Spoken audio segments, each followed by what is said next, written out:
Olá, igreja, olá, Caminho da Luz, mais uma vez aqui reunidos, né? Nessa última palavra do ano, né? No dia mais importante, talvez, do calendário do ano. Você deve estar aí com a sua família, reunidos, né? Para celebrar esse dia tão especial, que para todos é tão especial, que é o Natal. E é sobre ele que eu quero conversar um pouquinho com você. Há muito tempo que essa mensagem, sempre nessa época, ocupa meu coração, porque eu percebo que, conversando com as pessoas, há um questionamento, um vazio, uma falta de propósito nessa época. Algumas pessoas não sabem nem o que estão comemorando. E esse sentimento inexplicável de tristeza, muitas vezes durante o Natal. Por essa razão que eu queria compartilhar, deixar essa mensagem sincera para abençoar a sua vida. Então eu também passei ao longo da minha vida por esse mesmo sentimento, então eu sei o que é esse vazio, essa angústia nesse tempo de tanta festa, né? Mas o que realmente significa o Natal? Natal significa nascimento, especificamente o nascimento de Jesus. No entanto, essa data é uma mistura de sentimentos, onde as pessoas são inundadas por um monte de ofertas, um monte de emoções, que muitas vezes não refletem a própria existência da pessoa. Então se fala até de um personagem aí que aparece uma vez por ano. Na verdade, talvez seja porque ele não existe, não é mesmo? Que traz presentes, alegria e um tal espírito natalino que poucos entendem o que é. Então luzes, cores, belezas, presentes, reuniões com os entes queridos, encontros de pessoas que a gente só vê uma vez por ano, e outras que a gente já nem nutre um sentimento especial, mas a gente está lá reunidos com eles. Então por que ao mesmo tempo que há tanta festa, tem pessoas tão tristes e tão deprimidas no Natal? Isso ocorre justamente pelo que eu falei. As pessoas ficam iludidas por essa atmosfera, mas não sabem do que se trata. E muitas vezes essa atmosfera de alegria não está alinhada com a realidade delas. Então elas ficam confusas sobre o verdadeiro propósito dessa data. E tudo isso porque não compreendem o significado, o sentido do Natal. E nós vamos caminhar por esse entendimento para ver se nós conseguimos, à luz das Escrituras, Deus nos comunicar aquilo que verdadeiramente Ele tem para nós. Eu quero justamente passar essa mensagem extraordinária. Quanto pior o mundo fica, quanto mais degradadas estão as pessoas e sem esperança, mais Deus está se revelando para eles, porque Ele não quer que ninguém se perca. Então, se você chegou até aqui, essa mensagem é para você. Eu queria confirmar essa palavra com a leitura de Abacuque 2, versículo 14, que diz assim: porque a terra se encherá do conhecimento da glória do Senhor, como as águas cobrem o mar. Veja, as águas são gigantescas, elas estão espalhadas por todo o planeta. Assim também Deus, Ele espalharia, encheria a terra de conhecimento dele mesmo. E isso acontece. Hoje nós temos uma revelação da Bíblia, uma explanação da Bíblia, os segredos de Deus estão expostos para quem quiser desfrutar deles. O que acontece é que o homem não o busca, mas o Senhor tem derramado abundantemente da sua palavra para que os homens tenham consolo nelas e possam ter refúgio e salvação por meio delas. E isso que a gente tem tentado fazer aqui no Caminho da Luz. Então, existem vários mistérios contidos. Eu quero abordar principalmente hoje o Evangelho de Lucas, porque o Senhor nos deixou informações importantíssimas para que nós pudéssemos entender todas as suas grandezas. Então, deixa eu falar um pouquinho da pessoa de Jesus no Evangelho de Lucas. As características do Evangelho de Lucas são o seguinte: Jesus tem um nascimento humano, ele é homem, o homem perfeito. Então ele tem uma manjedoura, que é o que nós comemoramos hoje, o seu nascimento. Ele nasce do ventre de uma mulher e é colocado numa manjedoura. Então mostra a sua humanidade, né? a sua natureza vamos dizer, frágil, ok? A genealogia dele é retratada no livro de Lucas a partir dele, da sua geração, da sua descendência, da sua geração, até Adão. Ou seja, Jesus é o homem perfeito para cobrir, para resgatar o pecado de Adão. Então a genealogia dele vai até Adão, diferente do livro de Mateus, que fala para os judeus. A genealogia de Jesus no livro de Mateus vai só até Abraão, para provar que ele é filho de Abraão. Como as escrituras são cheias de detalhes. Então, em Lucas ele é o filho do homem. Em Lucas, Jesus tem a sua genealogia humana. Ele vai até Adão, partindo do nascimento de homem, né? De um homem, e não do pai da fé, que é Abraão. Há um menino, há uma gestação humana. Jesus nasce à semelhança de Adão, conforme a promessa de Deus em Gênesis. Deus diz, no Gênesis 3,15, ele dá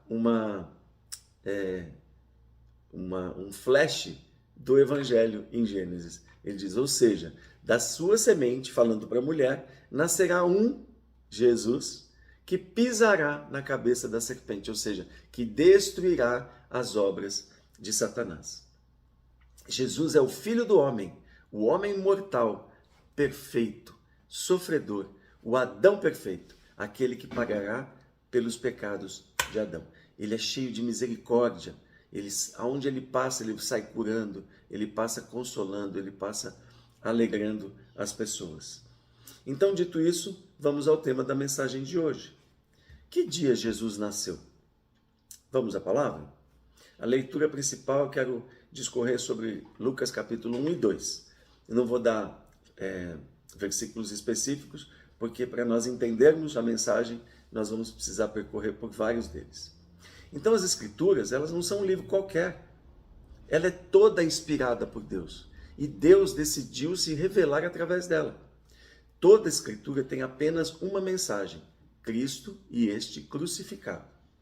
Para que Deus desse provas à humanidade, que a Bíblia é sua palavra, ele nos deixou registros irrefutáveis, incontestáveis, para que nós pudéssemos constatar suas verdades. Senão ele não deixaria disponível o Evangelho e a salvação para todos os homens.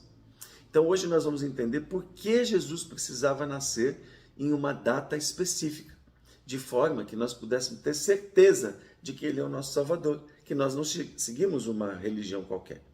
Deus escreve a história da humanidade e ele coordena tudo, de forma que os acontecimentos ocorram conforme os seus planos. Tudo o que acontece está sob absoluto controle e vontade de Deus. Então, o Evangelho de Lucas conta a história da concepção de João Batista e de Jesus ao mesmo tempo. Se você ler o capítulo 1 e 2, você vai ver isso. Mas nós vamos ser bem sucintos, porque a história é muito longa, e senão nós não vamos entender como chegaremos ao dia do nascimento de Jesus. Então ele nos deixa pistas claras para que nós possamos entender as datas dos acontecimentos e podemos constatar que somente através de uma intervenção divina tudo ocorreu no tempo e na hora exatos dentro da história. Assim, dessa maneira, todos que quiserem podem alcançar a salvação. O tema é complexo, então eu resumi os versículos para que nós pudéssemos extrair onde nós queremos chegar. Eu prometo que essa pregação está pronta e nós vamos falar dela na igreja em breve. Então me cobra aqui, vejam aí o dia que vocês querem participar do culto, que nós vamos discorrer dessa palavra com mais detalhes. Mas hoje nós temos que ser sucintos. No capítulo 1 de Lucas, nós lemos como foi a concepção milagrosa de João Batista. Tudo começa por aí. Seu pai Zacarias era sacerdote, sua mãe Isabel era estéril e já estavam velhos. Eis aqui o primeiro dado que Deus nos dá. Lucas 1. A Zacarias cabe o seu turno. Lucas 1, versículo 5. Houve nos dias do rei Herodes, rei da Judéia, um sacerdote chamado Zacarias, da turma de Abias. E sua mulher era descendente de Arão e chamava-se Isabel. O turno de Abias, que todo mundo passa batido e não entende o que significa, tinha sido determinado por Davi por meio de um sorteio e caía no mês de julho. Os sacerdotes eram sorteados por mês de 2 a 2, e o turno de Abias, do qual Zacarias fazia parte, era em julho. Zacarias, então, entra no templo para servir ao Senhor como sumo sacerdote, e ele recebe a visita do anjo, dizendo que a Isabel ficaria grávida, e anuncia a concepção de João Batista em Isabel. Então, nós começamos a ter aí uma data. Julho, o anjo anuncia para Zacarias: Isabel está grávida. Temos a primeira concepção. João foi concebido no mês de julho. Logo em seguida, no mesmo evangelho, Deus nos relata a visita de Gabriel a Maria. Lucas 1, do 26 ao 37. Ora, no 6º mês, veja que Deus dá datas extraordinárias e a gente não presta atenção. No 6º mês, foi o anjo Gabriel enviado por Deus a uma cidade da Galileia, chamada Nazaré. Jesus de Nazaré. Então Maria perguntou ao anjo: como se fará isso, uma vez que eu não conheço varão, não conheço homem? Respondeu-lhe o anjo: virá sobre ti o Espírito Santo, e o poder do Altíssimo te cobrirá com a sua sombra. Por isso, o que há de nascer será chamado Santo, Filho de Deus. Eis que também Isabel, tua parenta, concebeu um filho em sua velhice. E este é o 6º mês para ela. 6 meses depois, Gabriel visita Maria e diz: você ficará grávida, porque para Deus nada será impossível. Deus abre a madre de Isabel e fecunda Jesus em Maria. Então nós temos aqui uma diferença entre a concepção de João e a concepção de Jesus de 6 meses. Olha as datas aí. Agora temos a concepção de Jesus, que ocorreu 6 meses depois da de João. Então, se nós contarmos julho, agosto, setembro, outubro, novembro, dezembro, janeiro. Jesus é concebido em janeiro. Essas datas todas eu transportei para o calendário gregoriano. Eu não estou falando do calendário judaico, porque seria muito complicado em uma pequena palavra vocês entenderem. Então Maria concebe quando Isabel está de 6 meses. E diz que ela corre para festejar com Isabel a sua concepção e contar a história dela também. E diz que ela ficou com Isabel por 3 meses até que o nascimento de João Batista. Então, janeiro, fevereiro, março e abril. Então, Maria volta para sua casa. Então, em Lucas 1, no 56, que nós demos um salto, Maria está completando 3 meses de gestação de Jesus. Datas. 56 diz assim, Lucas 1, 56. E Maria ficou com ela cerca de 3 meses e depois voltou para sua casa. Irmãos, leiam uma palavra. Ela é reveladora, maravilhosa. Então, vamos para o capítulo 2. Isabel concebe em abril e Maria está grávida de 3 meses. E no capítulo 2 temos mais informações. A Bíblia nos relata o decreto de César Augusto, Lucas 2, versículo 1 ao 6. Naqueles dias saiu um decreto da parte de César Augusto para que todo mundo fosse recenseado. Esse primeiro recenseamento foi feito quando Quirino era governador da Síria. E todos iam alistar-se, cada um na sua própria cidade.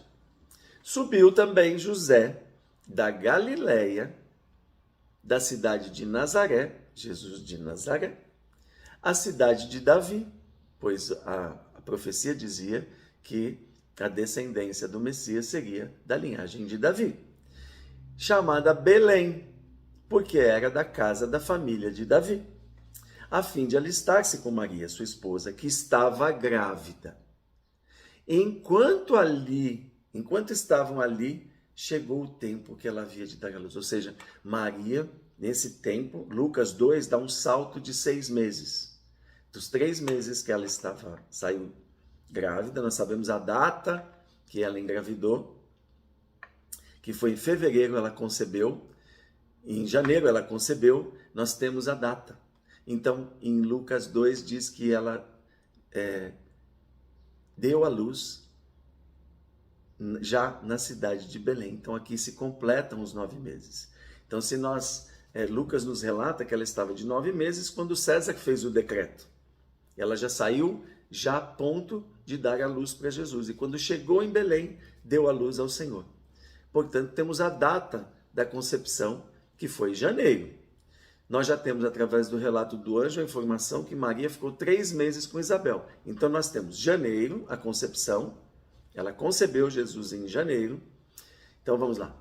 Fevereiro, março e abril, 3 meses. Mais 6 meses do relato de Lucas 2. Vamos lá. Fevereiro, março, abril. Maio, junho, julho, agosto, setembro, outubro. Nós só podemos chegar a essa data porque Deus escreveu na história. Na sua onipotência, todos os decretos, detalhe por detalhe, e porque Ele nos deixou registrado de forma que nós pudéssemos entender que as Escrituras jamais poderiam ter sido escritas sem uma inspiração divina.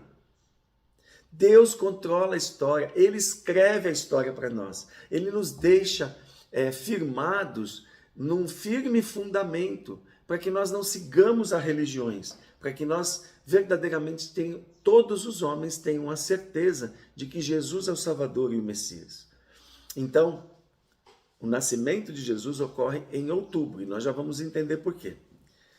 E dentro dessa verdade, da inspiração divina na história, nós podemos constatar que nenhum ser humano, nem com uma inteligência artificial, poderia redigir uma história tão perfeita como a Bíblia é. E há pessoas que dizem que as Escrituras não foram escritas por inspiração divina, mas por homens. Se eles lessem as Escrituras, eles entenderiam que não é verdade. Então ninguém conseguiria montar um quebra-cabeça tão perfeito como esse que Deus escreve por meio da Bíblia e das Escrituras. Desde o tempo de Moisés e Arão, desde o tempo de Davi, no sorteio dos turnos dos sacerdotes, que é por onde a gente começa a calcular o nascimento de Jesus, Deus já preparava a data exata que Jesus viria.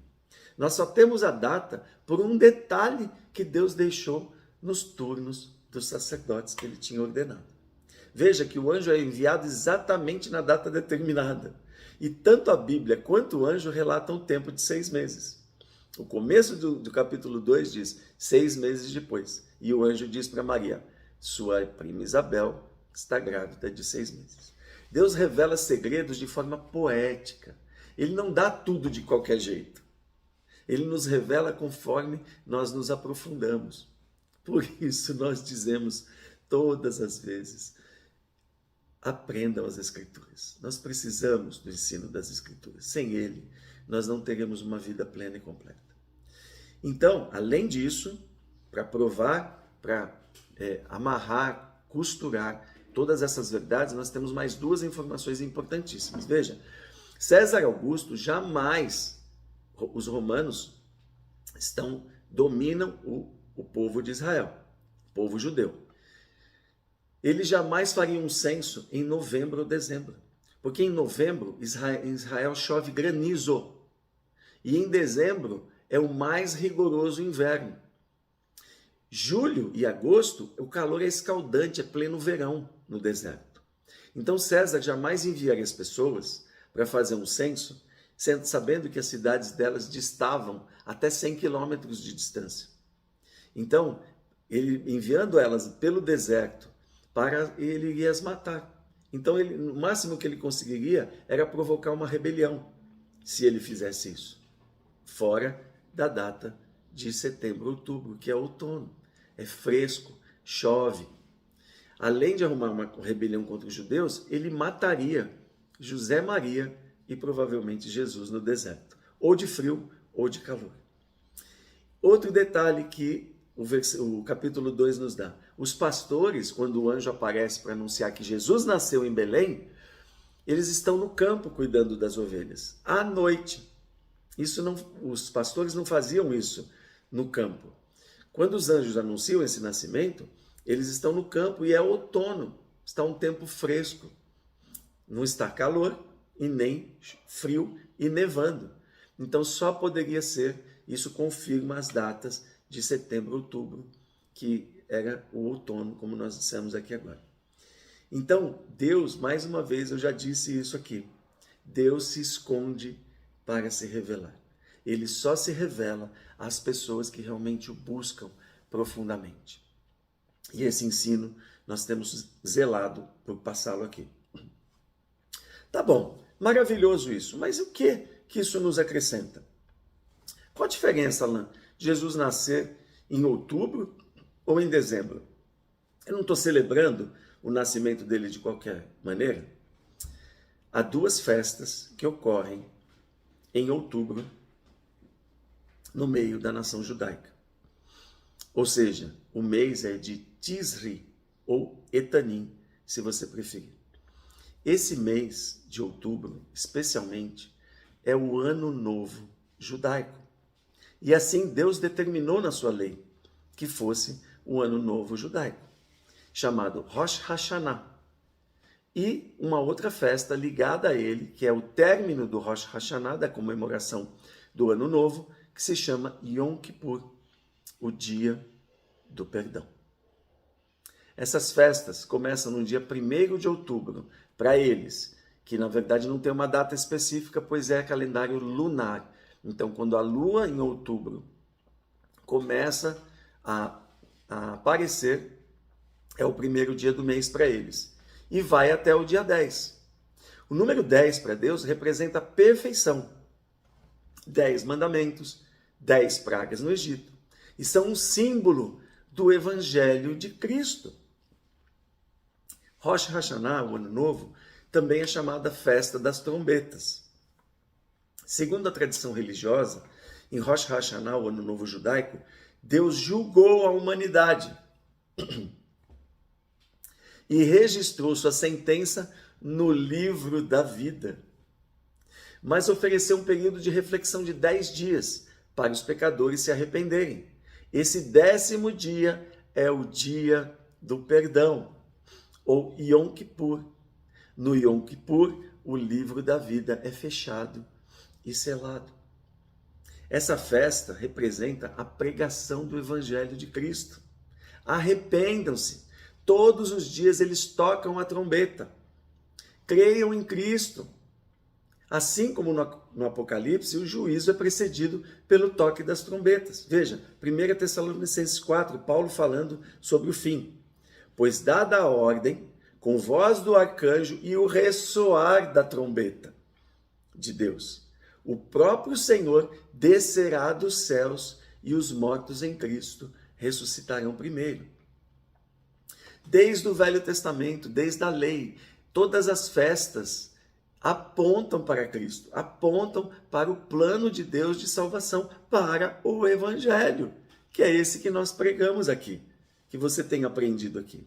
A festa do Yom Kippur, no dia derradeiro da festa do Rosh Hashanah, do Ano Novo, no último dia, é o dia da expiação, o dia do perdão. Significa o dia das coberturas, ou propiciação, nós já aprendemos isso também. Quando o sangue do cordeiro era lançado sobre a Arca da Aliança e Deus descia do céu sobre o tabernáculo, perdoando todo o povo. O sumo sacerdote entrava no Santíssimo e jogava o sangue, parte do sangue do novilho, diante da tampa. E assim o sangue do cordeiro perdoava os pecados dos homens. Então, assim a tampa de ouro da arca desempenhava um papel especial na propiciação, no perdão dos pecados, e a glória de Deus descia sobre o tabernáculo. Agora, em outubro, na festa do Yom Kippur, do perdão, Jesus nasce, representando a figura das festas, agora se faz homem. A figura das festas agora se torna real e Deus se encarna, nasce como homem semelhante a nós, de carne e osso. E toda a figura, toda a representação da festa agora está no meio de nós. Jesus agora vem como a própria propiciação dos pecados. E quem não crer nele e aceitar seu sacrifício, não terá o nome escrito no livro da vida. Os 10 dias é a nossa geração. É essa humanidade que tem sido avisada constantemente ao toque da trombeta. Toque da trombeta. As Escrituras, a palavra de Deus, tem sido anunciada. Arrependam-se, creiam em Jesus. O Senhor virá julgar as nações, virá julgar o homem. Acreditem nele, ele deu sua vida por vocês. A anunciação do Evangelho é feita na data precisa da festa. Cristo vem exatamente para cumprir a lei, para cumprir os mandamentos de Deus. Só Deus poderia escrever essa palavra. Só Deus poderia escrever as Escrituras. Nenhum homem tem essa capacidade. E toda a Escritura fala só de uma coisa: Cristo. Romanos 11, 36. Porque dele e por ele e para ele são todas as coisas. Glória, pois, a ele eternamente. Amém. Quando você ler as Escrituras, as próximas vezes, procure Cristo, pois ele está inserido nelas. As Escrituras não falam de outro assunto, somente dele. Então, no dia do perdão, a festa representa fielmente a sua obra e o que ele veio fazer. Leva a mim e a você a graça do perdão por meio do seu sangue. Os homens estão tristes, como eu disse no princípio, porque estão comemorando tudo nessa data. Eles estão procurando uma razão pela qual serem felizes, porque a festa mostra uma promessa de felicidade, o Natal. Menos Cristo, que poderiam salvá-los. Luzes, comida farta, mas falta o dono da festa, que é Cristo. Se depois de todas essas evidências que eu te dei e que as Escrituras nos relatam e nos mostram, você ainda endurecer seu coração e não compreender que as Escrituras são a verdadeira palavra de Deus para a sua salvação, não há esperança para você. Mas se você entendeu isso, então decida entregar sua vida hoje a Ele. Pare de sofrer no Natal. Viva com a certeza de um propósito de vida e de que agora você tem a vida eterna no Cordeiro de Deus. Vamos orar? Pai querido, eu te dou graças porque o Senhor nos deu a Tua Palavra, a revelação da Tua Palavra, a verdade da Tua Palavra, para que nós pudéssemos, ao toque de trombeta, anunciarmos a Tua tão doce e maravilhosa salvação. Os Teus planos tão perfeitos, que se encaixam, se costuram de uma forma poética, como só Deus poderia relatar, poderia escrever. Nós te agradecemos porque nós chegamos ao conhecimento da verdade do Teu Filho e da Tua redenção. Que todos aqueles que nos ouvem recebam também essa verdade no seu espírito, sejam revelados da doce e graciosa presença de Jesus, da sua humanidade, que veio no meio de nós, para que, por meio dele, nós pudéssemos ser salvos. Eu te dou graças no nome do Teu Filho precioso e no poderoso Espírito Santo que habita em nós. Amém.